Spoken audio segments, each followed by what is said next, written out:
Exactly 147 occupations were once deemed chemically, physically, or psychologically unsurvivable by any known sentient species, according to a dossier published by the Galactic Labor Board. Characterized as suicide gigs and death shifts, these critical infrastructure roles were expected to require trillions of credits in automation. To the board's shock, recruitment centers were suddenly flooded, not by expensive drones, but by humans. Covered in sweat, cursing, and buried in debt, they showed up gripping battered steel thermoses, casually asking what the hazard pay looked like. The ventilation grate above Hollis's head rattled with a sound like a blender chewing on gravel. It was a constant, maddening vibration that traveled down the steel bulkhead, through the soles of his heavy magnetic boots, and settled right at the base of his spine. They called it the Goliath's Wake, a deep space freighter the size of a small moon, hauling raw dark matter plasma from the outer rims to the core worlds. Hollis just called it the rust bucket. He wiped a streak of greasy condensation from his faceplate.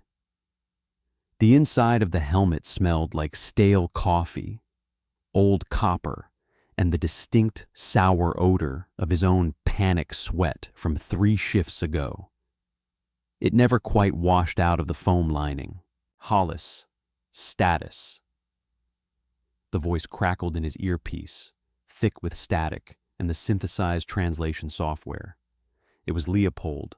That wasn't his real name. He was a 7-foot-tall chitinous insectoid whose actual name sounded like someone stepping on dry leaves and broken glass.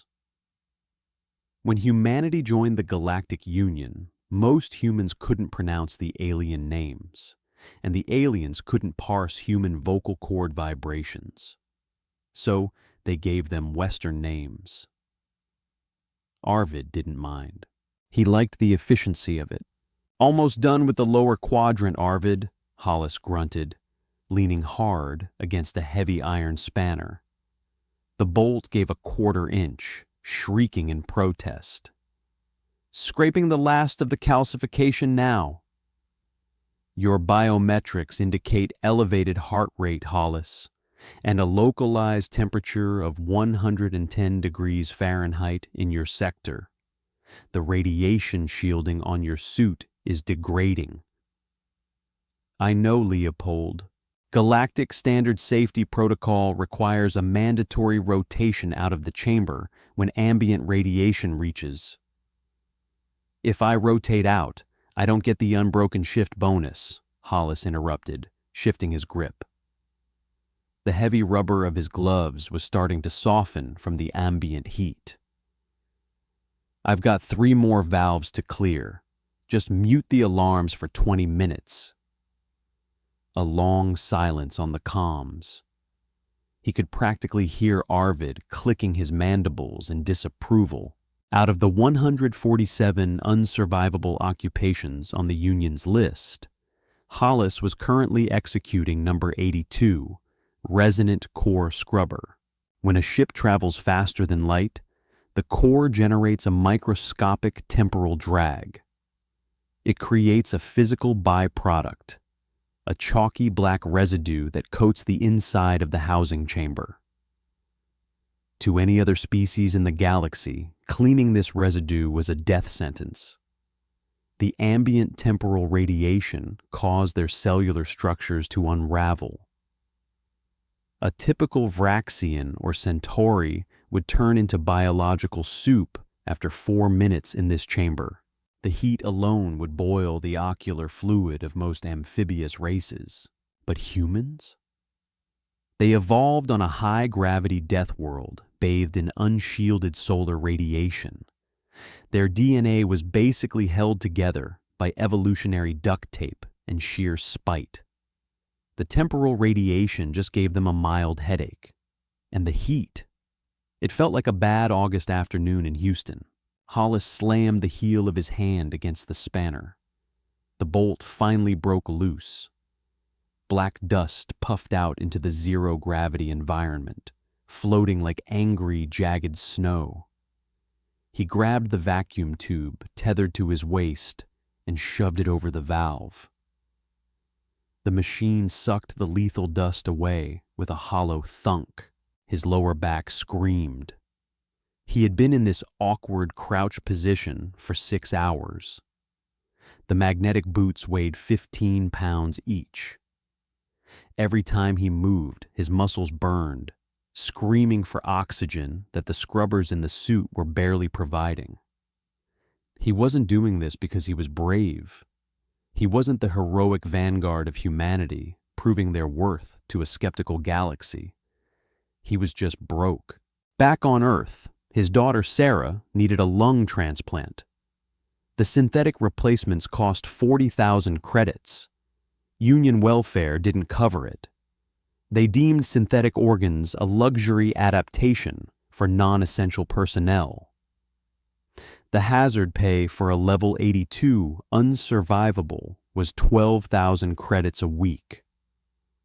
Hollis needed 1 more month of breathing recycled sweat and dodging cellular collapse, and Sarah would get her lungs. "Valve 4 is clear," he wheezed, tapping the side of his helmet to clear a bead of sweat that had rolled directly into his eye. It stung. Moving to 5. "Hollis," Arvid's voice returned, dropping an octave. The translation software struggled for a second, trying to match the sudden urgency in his pheromones. "I am detecting a microfracture in the containment sleeve of valve 5. Do not engage." Hollis stopped. He looked at the massive, pulsating tube of blue energy directly in front of him. The metal housing around it was glowing a dull, angry cherry red. "It's just a hairline crack, Arvid," he said, squinting through the smeared visor. "I can patch it. Negative. That is unsurvivable occupation number 12. Active breach sealant. The mortality rate is 100%. Standard protocol is core ejection. If you eject the core, the company docks our pay for the lost cargo," Hollis argued, his stomach twisting. Not out of fear of the radiation, but the fear of seeing his bank account stay frozen. "I lose the bonus." "You will lose your life, Hollis. Evacuate." He stared at the glowing red crack. It was expanding. The metal was groaning, a terrible, low frequency that rattled his teeth. If that sleeve blew, the dark matter plasma would vaporize the lower half of the ship. He thought about Sarah. He thought about the eviction notices stacking up on his data pad. He thought about the sheer, exhausting reality of being human in a galaxy that looked at them like they were feral animals. He didn't run. He unclipped the sealant torch from his belt. "Screw the protocol, Arvid," he muttered, moving toward the burning metal. "I need the overtime." The heat coming off valve 5 wasn't just a temperature. It was a physical weight. It felt like a heavy wool blanket soaked in boiling water pressing down on his chest. Every step toward the fractured housing felt like walking through wet cement. The low, gut-churning thrum of the containment field began to spike, shifting from a dull hum to a sharp, metallic screech. "Hollis, the core is reaching critical pressure. Evacuate immediately. I am initiating the ejection sequence." Arvid's synthesized voice was entirely devoid of emotion, but the rapid clipping of his words gave him away. "Abort the ejection!" Hollis yelled, his throat raw. He slammed his magnetic boots into the deck, locking himself in place right in front of the blinding blue light, bleeding through the crack. "Give me 90 seconds, just 90. "Ejection in 89 seconds, Arvid replied. May your ancestral spirits guide your remnants." "Yeah, thanks." Hollis raised the sealant torch. It was a heavy industrial plasma welder that the Union usually mounted on robotic arms. He had modified the grip with layers of friction tape, just so his human hands could hold it without slipping. He pulled the trigger. A jet of hyper-compressed white fire roared to life. He aimed it at the crack and pushed forward. The moment the torch's flame met the leaking dark matter energy, the backlash was instantaneous. A concussive wave of sheer kinetic force slammed into his chest plate. The air inside his helmet instantly tasted like sucking on a copper penny. Ozone. Searing, bitter ozone. "Ah!" he grunted, his boots sliding backward half an inch across the steel grate. The magnet screamed in protest. The heat inside the suit spiked. The HUD on his visor flashed angry yellow warnings. Temperature critical. Internal suit temp. 135 degrees Fahrenheit. He kept the trigger squeezed. The sealant, a thick, molten tungsten carbide alloy, began to pool over the crack, glowing white hot. But the pressure from inside the pipe was fighting back, blowing bubbles in the liquid metal. His right forearm was burning. The heavy rubber of the glove was melting, fusing to the fabric of his undersuit. He could smell it, a sickening mixture of burning plastic and roasted meat. The pain wasn't a sharp sting. It was a deep, agonizing throb that radiated all the way up to his shoulder. 50 seconds. His hands were shaking. The heavy iron welder felt like it weighed 100 pounds. His vision started to tunnel, the edges going dark and staticky as the temporal radiation began to mess with his optic nerves. It felt like someone was driving a pair of hot needles directly into the space behind his eyes. Just a job, he told himself, biting down on his bottom lip so hard he tasted blood. It's just a job. Rent, groceries, lungs. "Hollis, your biometric telemetry is failing," Arvid's voice cut through the roaring in his ears. "Your epidermal layer is suffering third-degree thermal damage. Your heart rate is at 190 beats per minute. You are dying." "I'm working," he snarled, spitting blood onto the inside of his visor. He needed leverage. The liquid metal wasn't setting fast enough. He had to force the housing shut while it cooled. He dropped the welder, letting it dangle by its tether, and grabbed the manual locking lever on the side of the pipe. The lever was pure, unshielded titanium, directly connected to the burning core. He wrapped both hands around it. The heat chewed straight through his gloves. He screamed, not a heroic battle cry, just a raw, pathetic animal noise of pure agony. He pulled. His biceps cramped, the muscles spasming violently. The joints in his shoulders popped. For a terrible second, he thought his arms were just going to rip out of their sockets. 20 seconds. The metal groaned.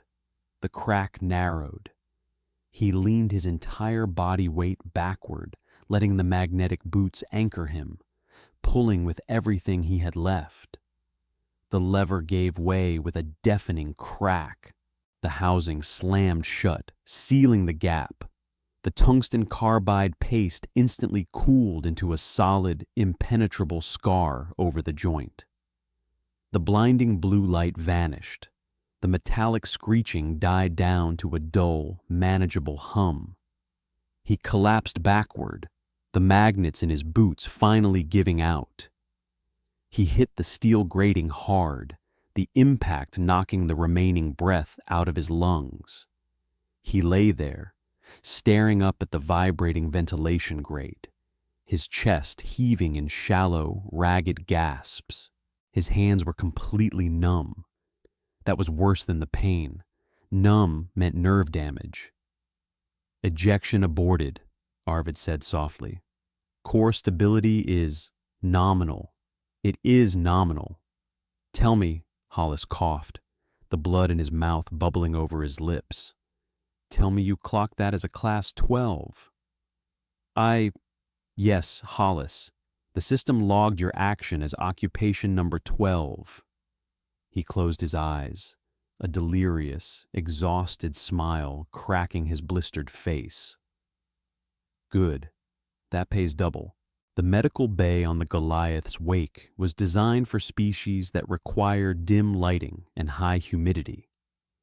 It was a dark, damp room that smelled like wet moss and antiseptic. Hollis sat on the edge of a stainless steel examination table, shivering violently in nothing but his boxer shorts. The air was freezing. His body was trying to compensate for the massive heat exposure, dumping cold sweat down his back. Doc stepped into the light. He was a tall, slender avian creature from the Corvus Prime system, feathers the color of oil slicks, sharp black beak, and large, unblinking yellow eyes. His real name was a series of melodic clicks, but he went by Doc. Doc was holding a scanning tablet, his talons tapping rapidly against the screen. He kept looking from the tablet to his patient, then back to the tablet, his head jerking in sharp, bird-like motions. "This is an error," Doc said, his voice box translating the clicks into smooth, unaccented English. "The machine must be malfunctioning." "Just wrap the hands, Doc," Hollis mumbled, leaning forward and resting his forehead against his knees. "I'm tired. Hollis, according to this scan, you absorbed 300 Röntgens of ionizing temporal radiation. Furthermore, your hands sustained severe thermal trauma." Doc stepped closer, holding out a scanner over Hollis's right arm. The device whirred softly. "By all known biological metrics of the Galactic Union, your cellular walls should have collapsed 20 minutes ago. Your internal organs should be liquefying." Hollis lifted his head, squinting at him. "Do I look like soup to you?" "You look," Doc paused, tilting his head. "You look highly damaged. Your epidermis is severely blistered. But beneath that, your cells, they are repairing themselves, rapidly. Your DNA is forcibly knitting itself back together in real time. Yeah, humans do that." Hollis held out his right hand. The skin was bright red, peeling in angry strips, but the deep nerve pain was already fading into a dull, itchy ache. "Evolution, Doc. We spent a few million years on a rock where the sun tries to give us cancer every day, and half the plants are poisonous. We bounce back." Doc carefully applied a thick, cooling gel to the hands, wrapping them in synthetic bio-bandages. The relief was instant. A cold, numbing sensation washed over the burns. "It is not just the radiation," Doc continued, his tone shifting from clinical confusion to quiet horror. "Your psychological profile. I monitored your adrenaline levels during the event. You experienced immense terror, immense pain. A standard Centauri would have entered a shock coma from the pain alone. You simply kept working. I was motivated." "By what? The survival of the vessel?" Hollis let out a short, raspy laugh. "Doc, I don't give a damn about this ship. If the company could replace me with a drone for half the price, they'd space me out the airlock tomorrow." He reached over with his clumsily bandaged hand and picked up his datapad from the tray. He tapped the screen, wincing as the bright light hit his eyes. He opened his banking app. "Incoming transfer, Galactic Union Hauling Corp. Base pay. Occupation 82. 12,000 CR. Hazard bonus. Occupation 12. Emergency action, 24,000 CR. Current balance, 41,200 CR. He stared at the numbers. The shivering stopped. The ache in his bones, the burn in his lungs, the lingering taste of copper in his mouth. It all just receded, pushed back into a dark little box in his mind. 41,000. It was enough. Sarah was going to get the surgery. She wouldn't have to carry the oxygen tank to school anymore. She wouldn't have to sit on the sidelines while the other kids ran. A heavy, exhausting wave of relief washed over him. He slumped back against the wall, closing his eyes.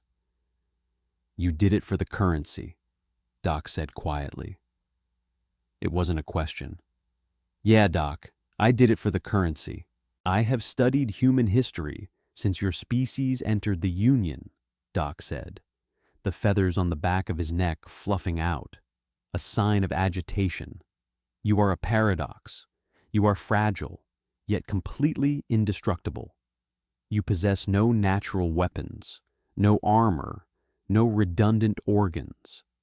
Yet you willingly hurl yourselves into environments that kill apex predators.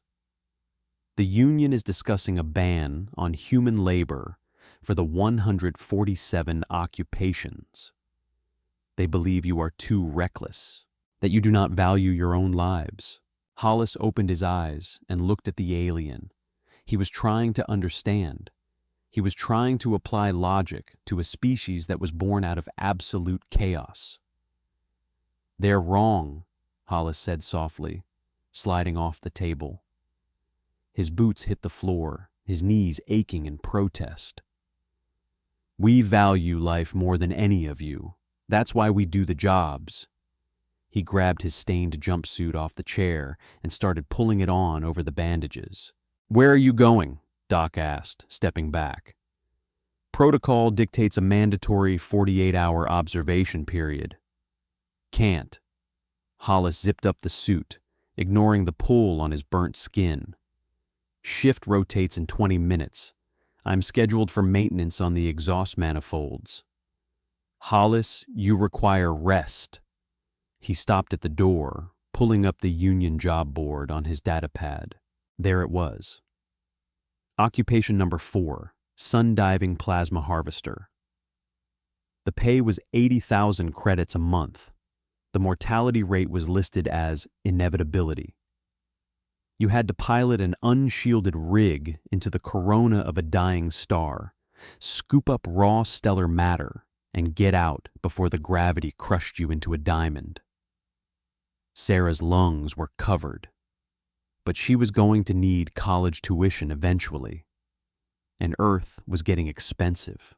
"Doc," Hollis said, not looking back, "clear me for duty. I've got a kid to put through school." He walked out of the medical bay, the heavy steel door sliding shut behind him, the rattle of the ship's ventilation system welcoming him back to work. The recruitment center on Station Aegis smelled like synthetic lemon and despair. It was a cavernous, aggressively white room designed to make applicants feel small. The climate control was set to a brisk 60 degrees, a temperature that favored the cold-blooded reptilian species that managed the Union's bureaucratic sectors. Hollis sat in a molded plastic chair that was entirely the wrong shape for a human spine, shivering in his cheap denim jacket. Underneath the sleeves, the fresh bio-bandages on his forearms itched with a fierce, maddening intensity. He kept his hands shoved deep in his pockets to hide the tremors. Nerve regeneration was a messy, uncomfortable process, and if the Union recruiters saw him shaking, they'd flag him as medically unfit. "You look like hammered garbage, buddy." Hollis turned his head slowly. The guy sitting 2 seats down was human, older than him, with a face that looked like it had been dragged across asphalt. His left eye was a crude, unblinking cybernetic prosthetic. The cheap kind bought out of a vending machine on the lower levels of a transit hub. It whirred faintly every time he blinked his good eye. "Rough shift," Hollis muttered, turning his gaze back to the glowing digital cue on the far wall. Current number, 412. He looked down at the physical ticket, crumpled in his fist. 418. "I hear that," the guy said. He leaned forward, resting his elbows on his knees. His knuckles were thick and scarred. "Name's Cole. I'm here for Occupation 61, heavy gravity subterranean mining on a rogue planet. The pressure down there turns carbon into diamonds and skeletons into dust." "Pay good?" Hollis asked. 80 grand a cycle." Cole grinned, revealing a row of mismatched teeth. "Plus, they pay out a life insurance policy to my ex-wife if I get flattened. She hates my guts, but I figure it's the least I can do for missing our kids' birthdays." Hollis nodded, feeling a strange kinship. They were the dregs of the galaxy. The Union looked at humans as a desperate, unrefined species, entirely too willing to throw their lives into the meat grinder. They didn't understand the simple, crushing math of Earth's economy. The Union introduced humanity to hyper-advanced medicine, clean energy, and faster-than-light travel, and then immediately paywalled it all behind a currency they had no way to earn through normal means. Humans didn't have a century of formal education like the Vraxians, or the innate mathematical genius of the Centauri.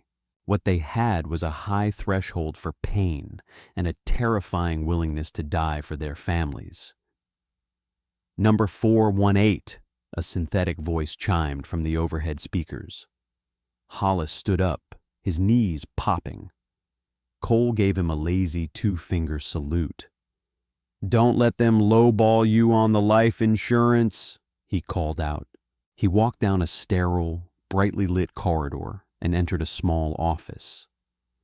Behind a seamless glass desk sat Gary.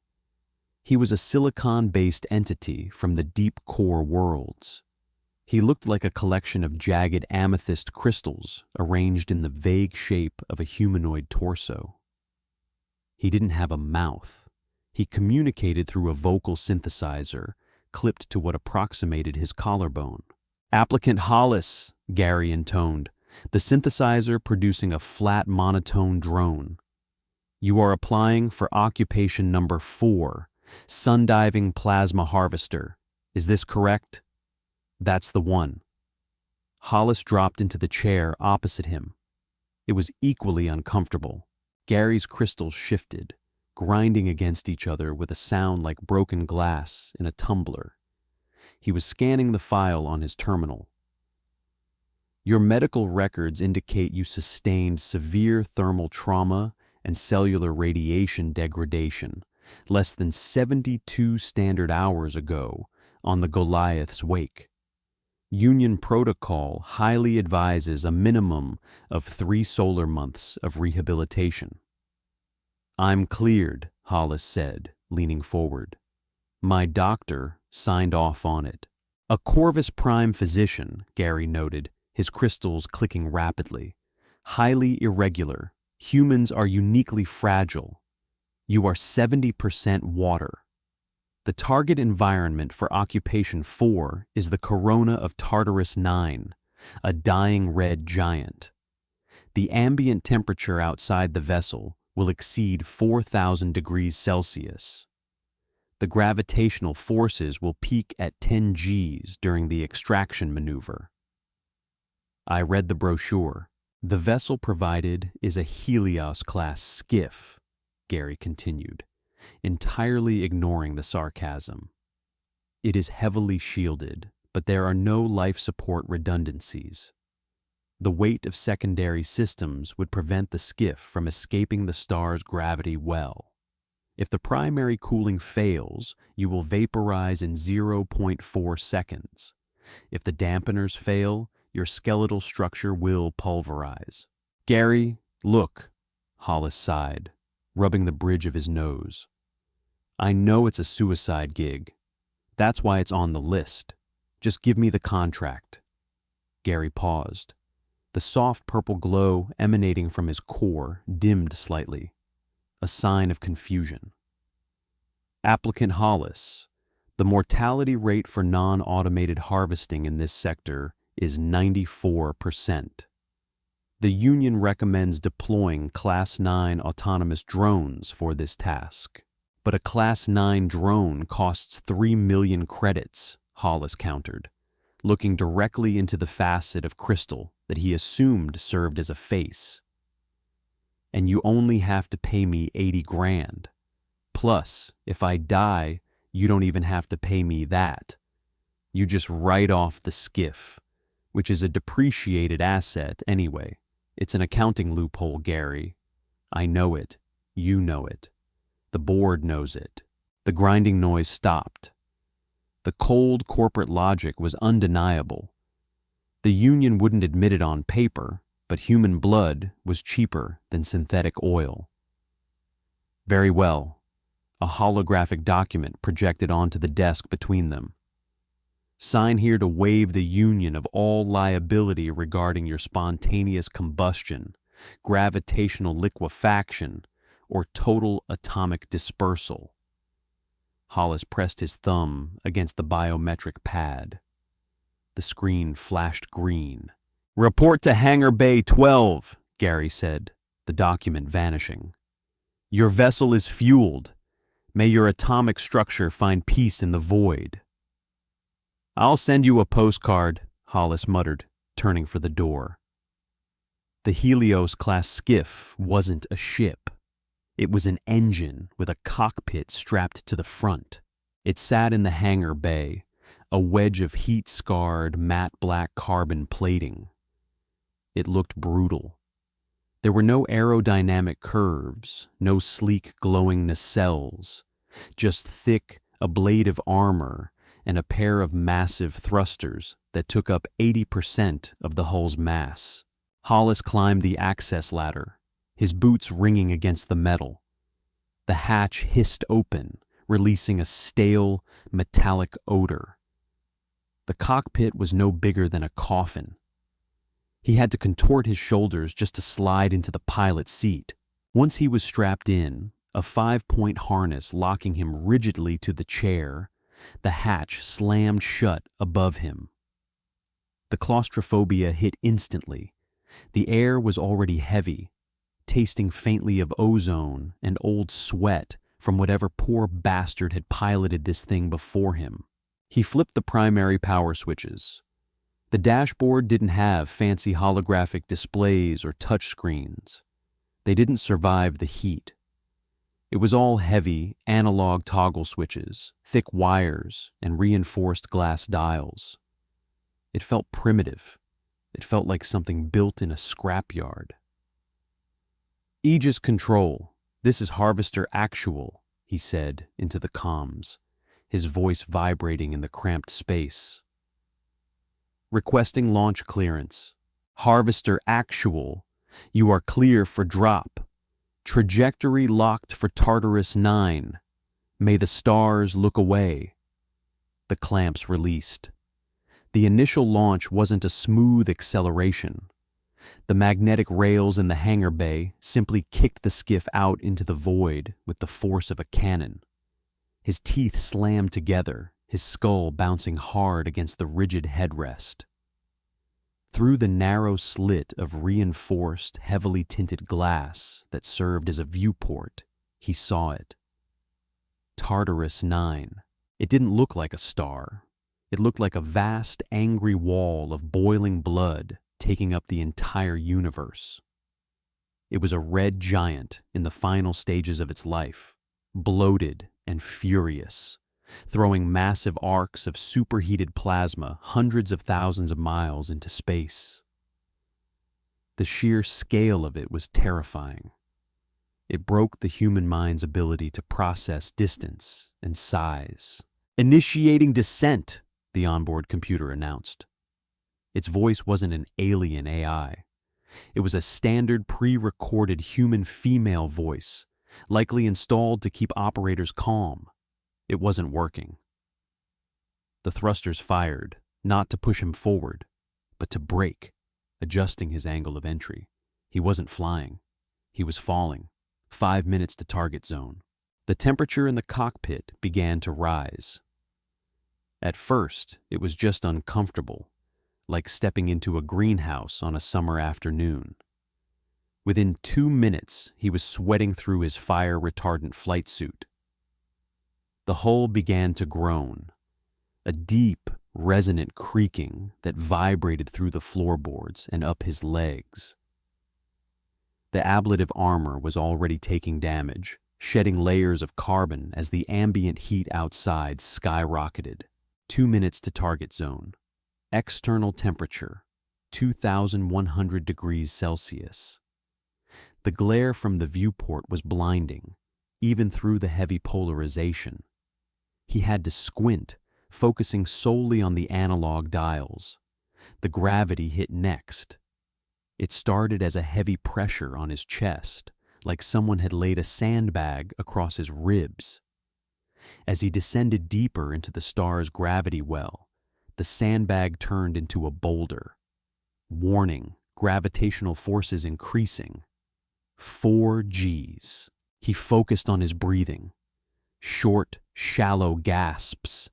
If he took a deep breath, the G-force would prevent his chest from expanding, and he'd suffocate. The blood started pooling in his legs.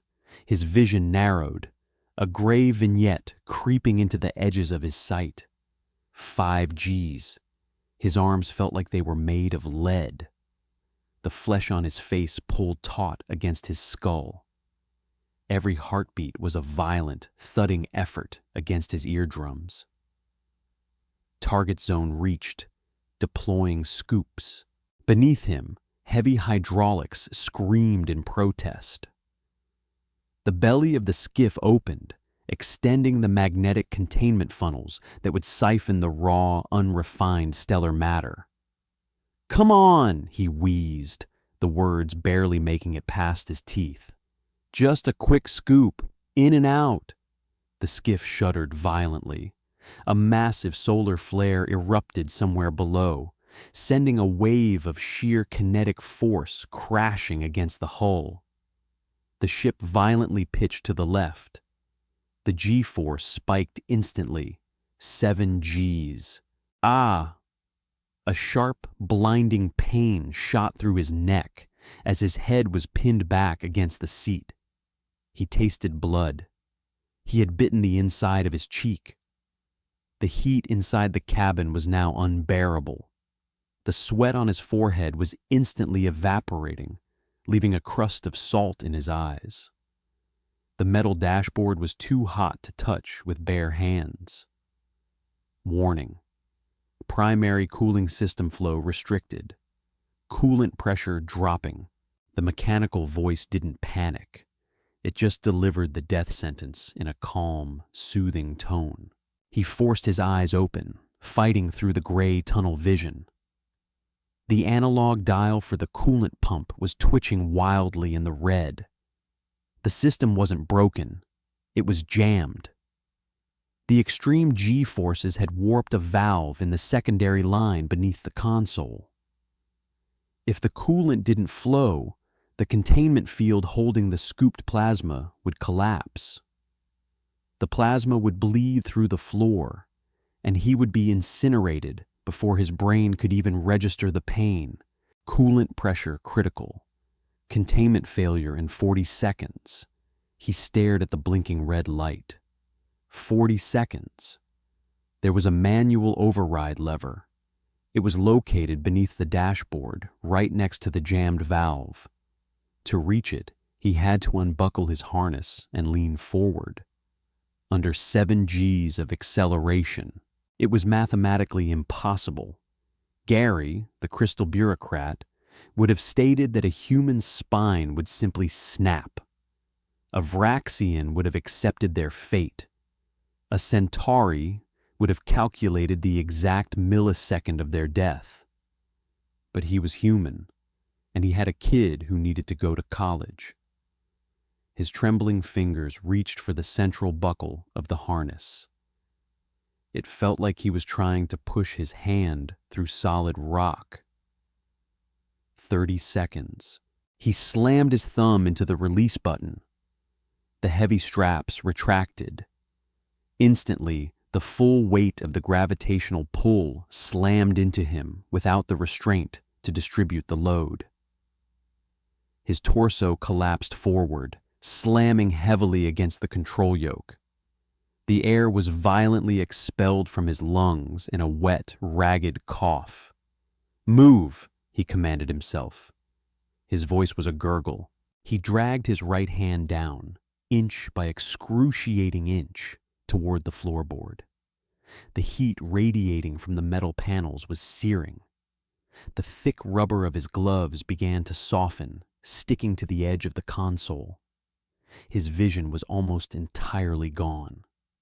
He was operating on pure, blind adrenaline and muscle memory. He couldn't see the lever. He had to feel for it. 20 seconds. His fingers brushed against the metal housing of the valve. It was burning hot, radiating a dry, blistering heat that penetrated the thermal glove. Every muscle in his back was screaming. He was lifting hundreds of pounds of his own body weight just to keep his arm extended. His heart felt like it was trying to batter its way out of his rib cage. He could feel the capillaries in his eyes bursting, a warm trickle of moisture leaking down his cheek. He found the lever. It was locked tight. The G-force was pressing the warped metal housing down on it. "No," he hissed, blood bubbling on his lips. "Not today." He wrapped his hand around the lever. He didn't try to pull it with his arm. His arm didn't have the strength. He locked his grip, planted his boots against the pedals, and used his legs to push his entire body backward, using his own skeletal structure as a crowbar. 10 seconds. His spine popped, a sickening wet sound that echoed in his own skull. The pain was absolute. It was a white-hot spike driven straight through his lower back. He roared, a primal, ugly sound, pouring every ounce of terror, rage, and stubborn defiance into that grip. Crunch. The lever snapped backward. Instantly, he heard the heavy, rhythmic thud of the primary coolant pump kicking back into high gear. Cold air blasted out of the floor vents, hitting his face like a physical blow. Coolant pressure nominal. Containment field stabilized. Payload at 100%. He collapsed over the control yoke, gasping for air. His chest heaved, sucking in the cool, recycled oxygen. He didn't try to buckle the harness. He didn't have the strength to lift his arms. He just lay there, draped over the controls like a broken doll. Initiating extraction slingshot. Brace for acceleration. The ship didn't turn around. It used the star's own immense gravity to whip the skiff around the curvature of the corona, slinging it back out into deep space like a stone from a David's sling.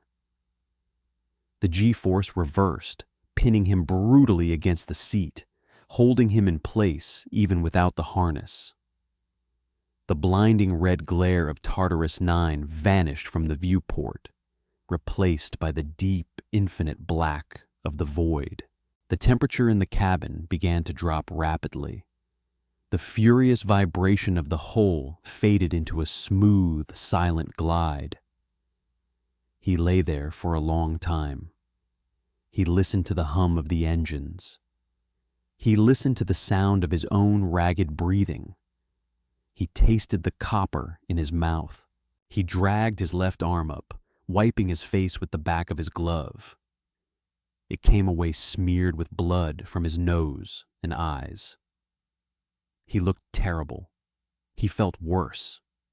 His back throbbed with a deep, structural ache that told him he was going to be spending a lot of time in a Union medical tank. The comms crackled to life. Harvester actual, this is Aegis Control, a bored synthetic voice droned. Telemetry indicates payload is secure. Your biological monitors indicate severe trauma. Do you require automated docking? He slowly pulled himself up, wincing as his bruised ribs protested. He found the buckle of the harness and clicked it back into place, securing himself for the long ride back to the station. Negative, Aegis Control, he croaked, his voice sounding like gravel grinding in a tin can. I can dock it. Understood, Harvester Actual. Processing payment transfer to your account now. 80,000 credits. The Union thanks you for your sacrifice. He stared out the viewport at the distant, cold stars. He thought about the sheer, unfathomable hostility of the universe. He thought about the aliens who looked at humanity with a mixture of pity and horror. And then he thought about Sarah, sitting at the kitchen table on Earth, opening a letter that said her college tuition was fully funded. He laughed. It hurt his chest, but he couldn't stop. It was a dark, cynical, deeply human sound in the quiet cockpit of the skiff. 80 grand, he whispered to the empty cabin, reaching out to wipe a smudge of soot off the glass dial of the coolant pump. Worth every broken bone. The Union medical tank smelled like rotten kelp and industrial bleach. It was a vertical cylinder of thick, transparent acrylic, filled to the brim with a viscous, oxygenated biogel. Hollis floated in the center of it, entirely naked, suspended in the pale green fluid. The gel tasted sour, leaving a metallic film on his tongue every time he inhaled. It was designed to force-feed nutrients and rapid cell regeneration compounds directly through the pores of the skin. It worked, but it hurt. The healing process wasn't soothing. It felt like millions of microscopic fire ants crawling beneath his epidermis, knitting muscle fibers and fusing microfractures in his spine with tiny, burning mandibles. Every few minutes, a heavy current of electricity would pulse through the fluid, causing his muscles to involuntarily spasm. Through the curved glass, the sterile white lights of the Aegis medical wing were distorted and blurry. He watched a shadow move across the floor. The tank drained with a sudden, violent sucking noise. He dropped to the metal floor grate, his bare knees hitting the cold steel as the last of the slime washed away. A decontamination shower blasted him from above with scalding hot water, followed by a blast of freezing, sterile air. The front of the tank hissed and swung open. He stumbled out, wrapping a thin, scratchy towel around his waist. He was shivering, though he couldn't tell if it was from the cold or the residual shock of the last 3 days.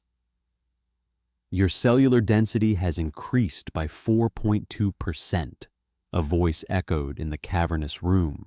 He wiped the stinging fluid from his eyes and looked up. Sitting in the center of the room was a mobility rig, a hovering armored cylinder of polished chrome. Inside the glass dome of the rig sat an entity that looked like a collection of dark purple nerve clusters floating in a saline bath. The alien communicated through a high-end, bespoke vocal synthesizer that projected a rich, baritone human voice. It went by the name Clark. Clark was the regional director of the Galactic Labor Board. "That a fact, Clark?"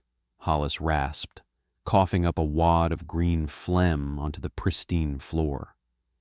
He didn't care. He grabbed a folded gray jumpsuit from a nearby tray and started dragging it over his damp skin. "Tell the board I appreciate the free spa day. Now, if you'll excuse me, I've got a transport shuttle back to Earth to catch. I've got a daughter with 2 brand new lungs waiting for me.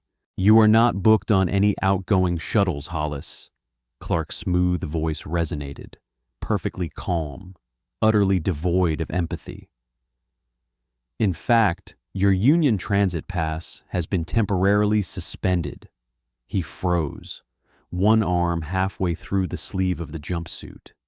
The dull ache in his spine flared up, a ghost of the gravitational crushing he'd endured in the skiff. Excuse me? The Galactic Union Council held an emergency session while you were in suspension, Clark explained, his mobility rig rotating slightly to track his movements. Your actions on the Goliath's wake and subsequently on the Helios skiff have caused a bureaucratic crisis. You survived 2 unsurvivable occupations in less than 1 standard Earth week. You bypassed safety lockouts. You willingly exposed yourself to conditions that would instantly terminate any other biological entity in this sector. I got the jobs done. I got paid. You broke the actuarial tables, Hollis, Clark countered. The purple nerve clusters pulsed, shifting against the glass of his dome. The insurance premiums for human laborers have become impossible to calculate. The Council believes your species lacks the fundamental survival instincts required for rational employment. You operate on desperation, not logic. It makes you a liability. Hollis finished pulling the suit on, zipping it up to his collarbone.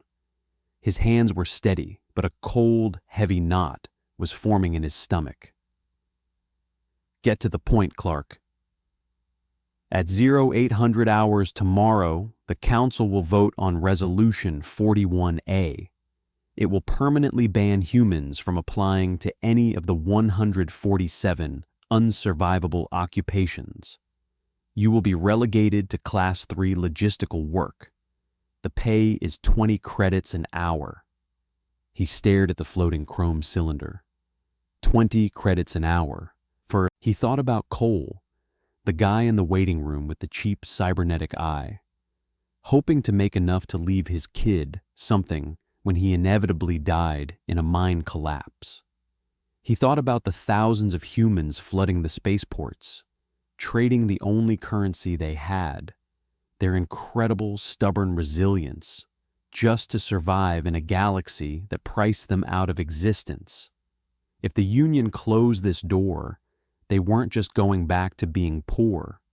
They were going back to being helpless. You can't do that, Hollis said, his voice dropping to a low, dangerous gravel. We keep your engines running.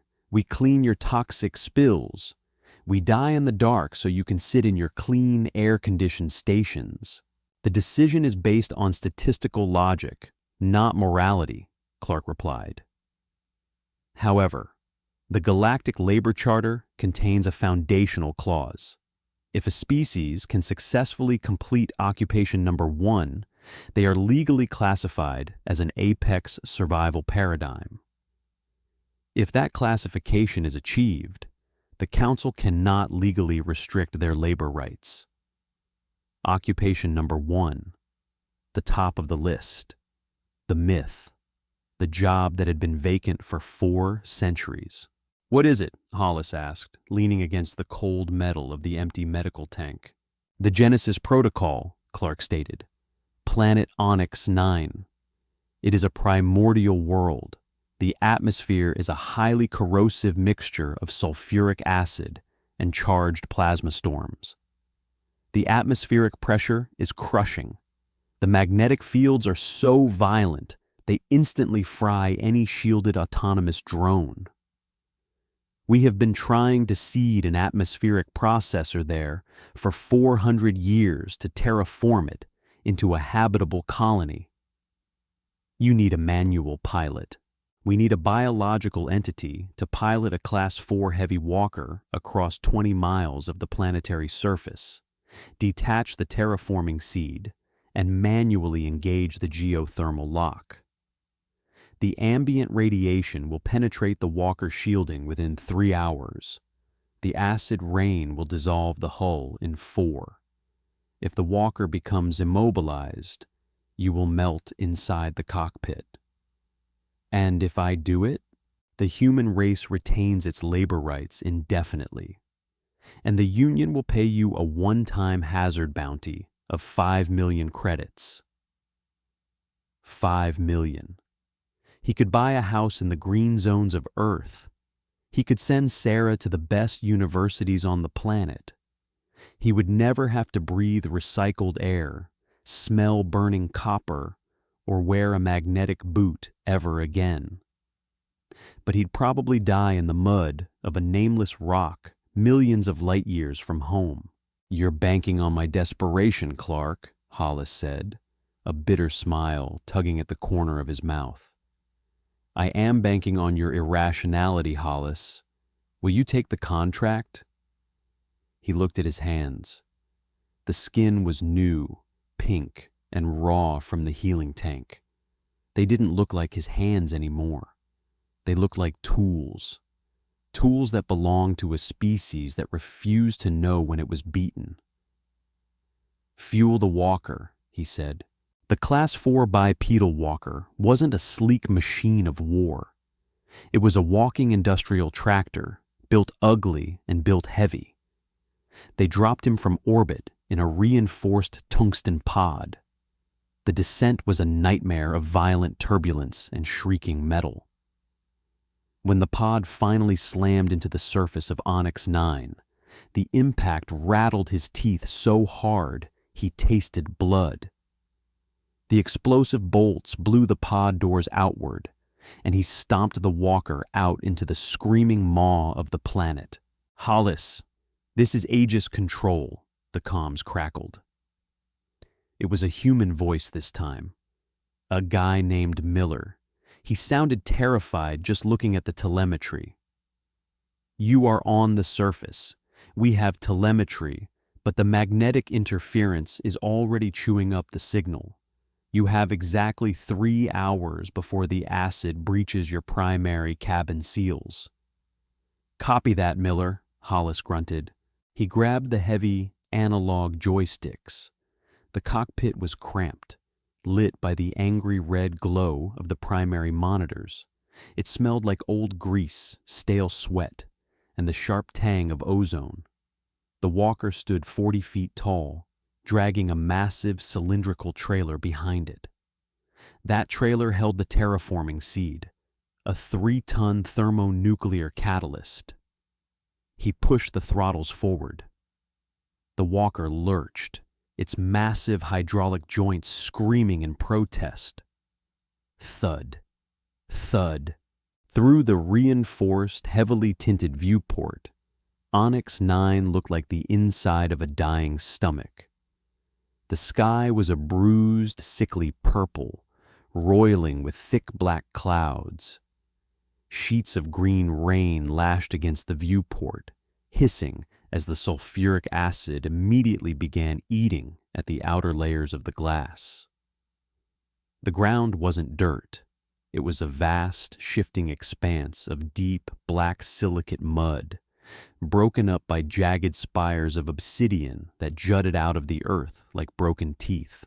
Suddenly, a blinding flash of blue lightning struck a spire 100 yards away. The thunderclap hit the walker a second later, a physical wall of sound that vibrated through the floorboards and into his boots. "Just a walk on the beach," he muttered to himself, adjusting the power distribution. The mud was deep. With every step, the walker's massive iron feet sank 3 feet into the muck. The suction was incredible.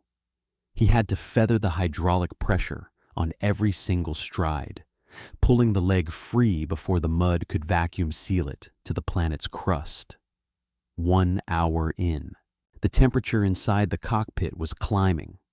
The cooling systems were fighting a losing battle against the ambient heat of the planet. Sweat soaked through his undersuit, plastering it to his skin. His lower back, freshly knit together by the medical tank, began to throb with a deep, dull agony. Every time the walker lurched, his spine compressed. 2 hours in. "Miller, you there?" he gasped, reaching up to wipe the sweat from his eyes with a trembling, leather-gloved hand. Static hissed in his ear. "Liz, repeat. Signal. Grating." "I'm at the coordinates," he said, fighting to keep his voice steady. "I'm looking at the rift." Through the smeared, bubbling viewport, he saw it. A massive tectonic fault line splitting the black mud, glowing with a deep, angry orange light from the planet's mantle. This was the drop zone. He just had to back the trailer up to the edge, detach the seed, and initiate the drop. He pulled the left stick back to rotate the walker. Crack. A sound like a cannon shot echoed from the undercarriage. The walker pitched violently to the right. His head slammed against the side of the roll cage. Sparks showered from the console, smelling of burnt plastic and melted copper. Alarms began to scream. The cabin flooded with red light. Warning. Right knee actuator failure. Silicate particulate breach. Hydraulic pressure 0. "No, no, no," he snarled, gripping the sticks and hauling backward. The walker didn't move. The right leg was dead, buried up to the thigh in the acidic mud, the internal gears completely locked by the abrasive grit. He was stuck, 50 yards from the edge of the rift. He looked at the timer on the dashboard. 45 minutes until hull breach. He looked out the window. The acid rain was falling harder now, pooling in the crevices of the walker's armor, boiling the metal. The atmospheric processor, the seed in the trailer, was on a remote trigger, but the console was dead. The power surge from the broken leg had fried the external detachment relays. "Miller, I've got a total mechanical failure on the right leg," he yelled into the comms. "The remote release for the seed is fried." A burst of static, then Miller's voice, faint and panicked. "Abort, Hollis! The evac shuttle is in high orbit. We can drop a shielded line. You have to bail out. If I bail out, the job fails. The Union bans us. Hollis, if you stay, you melt. The acid is eating the walker." He let go of the controls. His hands were shaking uncontrollably. The pain in his back was blinding. His chest heaved as the oxygen scrubbers struggled to filter the thickening air. He thought about the 5 million credits. He thought about a house with real grass. Then he thought about Cole's mismatched, cheap cybernetic eye. He thought about the sheer, arrogant disdain in Clark's synthesized voice. "You operate on desperation, not logic." "Screw your logic," he breathed. He reached under the seat and pulled out the emergency EVA suit. It was a heavy, bulky, hazard environment suit, lined with lead and coated in a temporary anti-corrosive polymer. It was rated for maybe 15 minutes in this atmosphere before the acid ate through the polymer and started melting the rubber. He stripped off his flight harness and shoved his legs into the heavy suit, fighting against the cramps in his thighs. He locked the heavy helmet over his head. The internal HUD flickered to life, the air tasting like canned dust. He grabbed a manual hydraulic wrench from the emergency kit, a solid steel bar 3 feet long. He stood in front of the heavy steel airlock door. On the other side was a literal ocean of boiling acid and toxic mud. "Aegis Control," he said into the suit's internal comms, knowing the signal was probably too weak, but needing to say it anyway. "I'm going outside to manually decouple the trailer and pull the pin." Silence, just the hiss of the storm. He hit the airlock release. The heavy airlock door blew outward, caught by a sudden pressure differential, and hell rushed inside. The sound hit him first. It wasn't just wind, it was a physical wall of noise, a shrieking metallic howl that vibrated through the reinforced glass of his visor and rattled the fillings in his teeth. Slabs of green, gelatinous rain whipped sideways through the open hatch. Wherever the liquid touched the interior bulkhead, it hissed, sending up plumes of white vapor that smelled like rotting eggs and burnt hair. He hooked his safety tether to the exterior handrail and forced himself out onto the narrow catwalk. The storm swallowed him. The impact of the acid rain against the heavy polymer suit sounded like handfuls of gravel being fed into a wood chipper. His heads-up display flickered, washing his face in a pale, anxious red glow. Warning: corrosive environment. Suit integrity, 90%. He grabbed the ladder. The rungs were already slick with a paste of melting metal and acidic sludge. His magnetized boots couldn't find purchase on the degrading steel. He slipped on the second rung, his shoulder wrenching violently in its socket as the tether caught his weight. Pain flared, a sharp, ugly reminder of the gravitational crushing he'd taken days ago. He dangled there for a long second, his boots kicking at empty air, listening to his own ragged, pathetic gasping echoing inside the helmet. Suit integrity, 82%. "Move, damn it," he croaked. He found a foothold, unclipped the tether, and dropped the last 4 feet into the muck. The mud wasn't dirt. It was a thick, boiling silicate soup. It swallowed his legs up to the knees. The heat bleeding through the heavy soles of his boots was immediate. It felt like standing on a hot skillet. He took a step. The suction fought him, a heavy vacuum-sealed grip dragging him down. He had to plant his left leg, twist his hips, and heave with his entire lower body just to pull his right boot free. The mud released his boot with a loud, wet schlook. It was 20 feet to the coupling joint connecting the walker to the trailer. 20 feet. He could walk that on Earth in 10 seconds.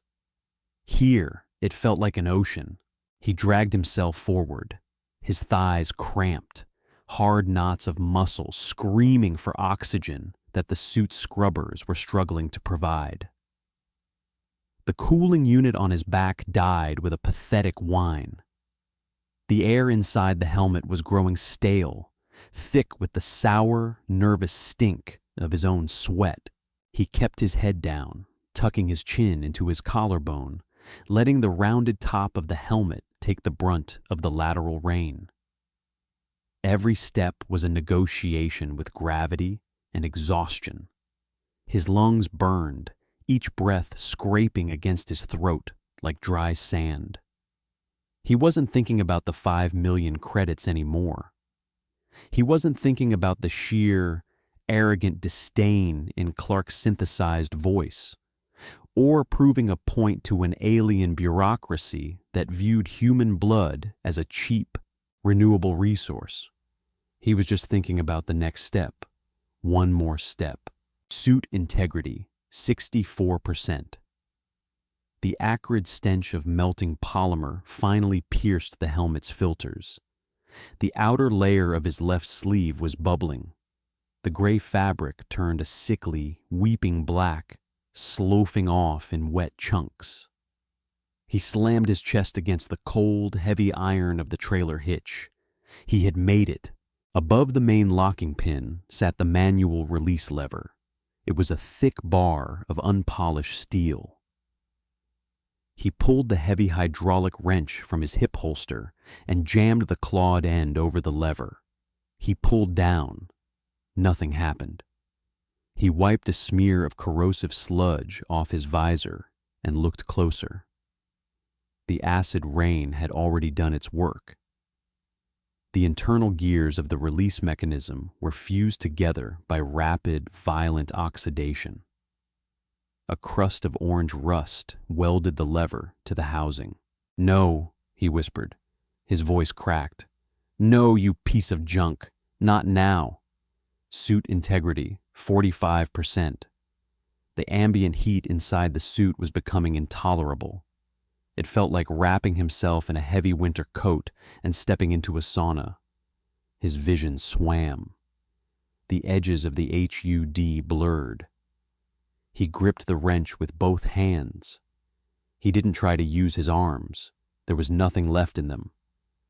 He locked his elbows, planted both boots deep into the boiling mud, and leaned his entire body weight backward. He squeezed his eyes shut. He thought about the cramped, sterile waiting rooms. He thought about the exhausted men and women trading their physical bodies for a chance to pay rent. He thought about Sarah, sitting by a window, breathing through a plastic tube, waiting for a miracle. He screamed. It wasn't a hero's battle cry. It was a wet, ugly, desperate noise. He threw his weight back. The muscles in his freshly healed back tore. He felt the fibers pop, a sickening structural failure deep in his own tissue. He tasted copper as his teeth ground together. Snap. The rust shattered. The lever gave way, plunging downward. A loud, pressurized hiss erupted from the trailer's undercarriage. The massive steel clamps retracted. The 3-ton cylindrical terraforming seed slid backward, the metal ramp groaning under its weight. It hit the mud with a heavy, wet thud, rolled a few feet, and teetered on the jagged edge of the tectonic rift. For a split second, it hung there, suspended over the angry orange glow of the planet's mantle. Then it tumbled into the abyss. He collapsed. He didn't sit down. His legs simply ceased to function. He hit the mud hard, his back slamming against the iron struts of the walker's hitch. Suit integrity, 15%. Breach imminent on left forearm. A sharp, chemical burn bit into his left wrist. The acid had finally chewed through the inner lining. The flesh of his arm began to sting, then blister, a localized fire that made his hand twitch involuntarily. He just stared at it. He was too tired to move it. Deep underground, the seed cracked open. The ground heaved. It wasn't a violent explosion, but a deep, tectonic shudder that displaced the air in his lungs. A blinding pillar of pure white energy shot out of the rift, a solid column of light piercing the roiling purple sky. When the light hit the clouds, the reaction was instantaneous. The heavy, suffocating black clouds were violently ripped apart, dissolving as the catalyst forced a planetary molecular restructuring. The howling wind died. The green acidic sludge stopped falling. Instead, clear, heavy drops of pure water began to rain down, washing the corrosive filth from his cracked visor. The oppressive weight of the atmosphere lifted. Through the tearing clouds, a single ray of distant, pale yellow starlight broke through, illuminating the black mud. The static in his earpiece vanished, replaced by the frantic, shaking voice of Miller. "Hollis! Hollis, do you read? The atmosphere is stabilizing. The magnetic interference is gone. We have a lock on your vitals. Evac shuttle is inbound. ETA 2 minutes. You did it, you stubborn bastard. You did it." He reached up with a clumsy, shaking finger and tapped the comms button. The air in his helmet was still foul, but the rain against the glass sounded beautiful. "Miller," he coughed, spitting a mixture of blood and saliva into the chin guard. "Tell Clark, tell the board to keep those jobs listed." He leaned his heavy helmet back against the rusted iron of the dead machine, closed his eyes, and let the rain wash over him. If you enjoyed this gritty dive into human endurance and the absurdity of a galaxy that just doesn't understand humanity, make sure to hit that like button It really helps the channel. Subscribe and ring the bell so you don't miss the next parts of this story, where humanity takes on the true suicide shifts of the cosmos. Got a favorite unsurvivable occupation you want to see a human tackle? Drop it in the comments below. Stay stubborn, humanity.